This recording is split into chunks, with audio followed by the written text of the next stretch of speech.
Hello class, I'm here to present my project through this Halo avatar. Enjoy.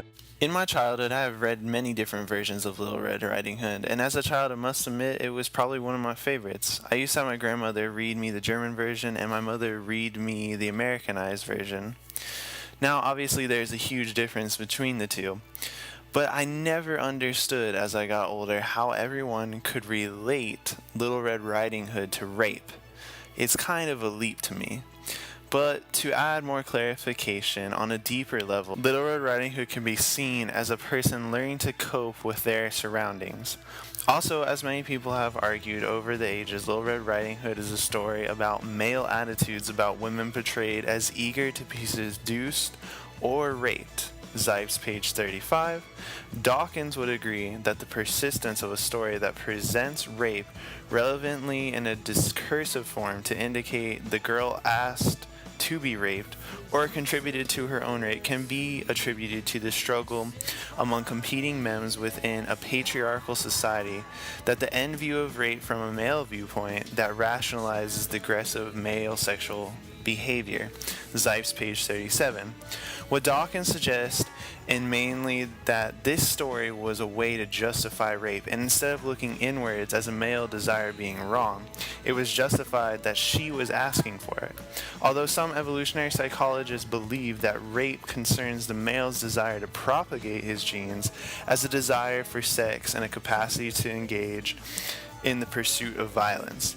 This instinctual drives are so powerful that they may take hundreds of years and complex genetic social changes if rape is to be diminished throughout the world. Zipes, page 38.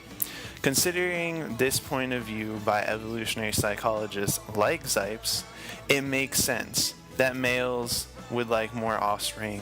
Therefore, rape has occurred to help personify those desires, but on a moral level would rub people the wrong way.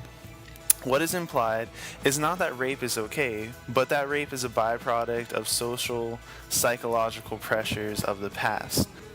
Although this is an interesting take on Little Red Riding Hood about it's a symbolism or an evolutionary process about rape, what Zipes fails to look at is that rape could be a byproduct of moral conduct in the sense that sex, especially in Victorian societies, was considered wrong outside of marriage.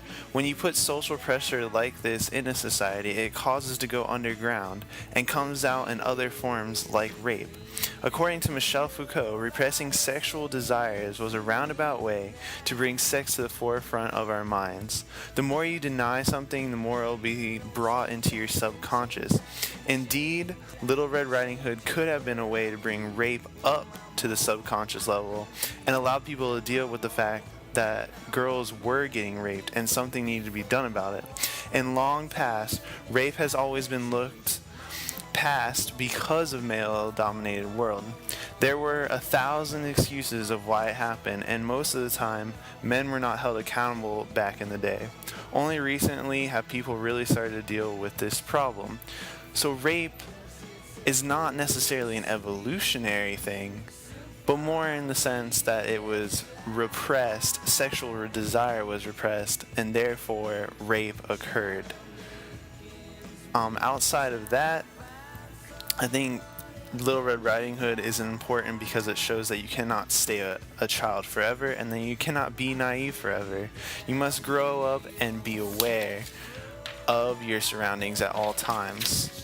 One should never be too guarded or too vulnerable, because if you do, you will be taken advantage of, even if you don't see it coming.